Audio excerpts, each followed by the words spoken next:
One night, I had a very strange dream. I found myself in a room with bare white walls. It felt like a sterile hospital room. But there was no furniture, just a mattress, a mirror, and a sink. There was no door either, just a window. When I opened it, I realized I was in a tall skyscraper, and I was so high up, I could barely see the ground below. As far as I could remember, I had spent my entire life in the room, and I didn't know anything else.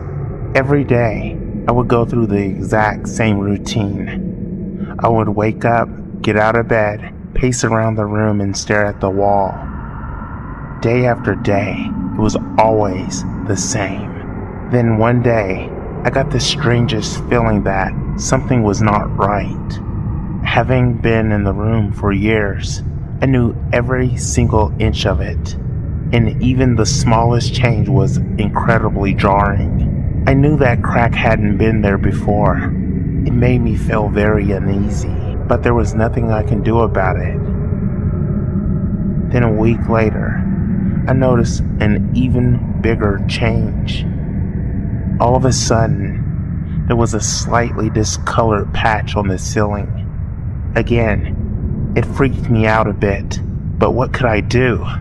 Then things started changing again, and each time the change would be slightly bigger than the last, and they were becoming more frequent. Each time it happened, I became more convinced that there was something outside the room trying to get in to get to me.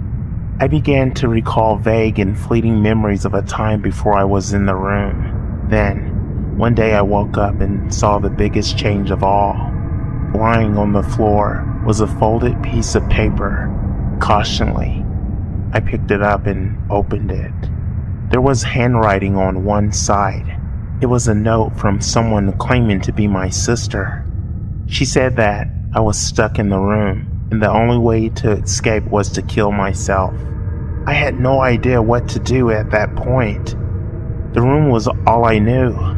I was scared, and I just tried to ignore everything and go back to my boring daily routine. At least that way, I knew I was safe.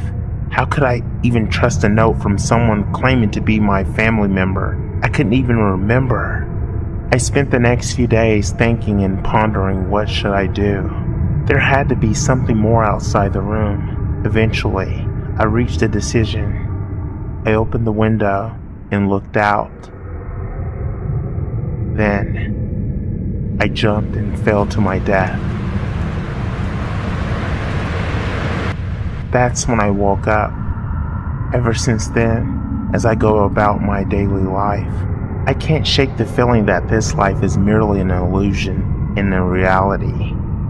I'm still stuck, pacing back and forth around the bare white room.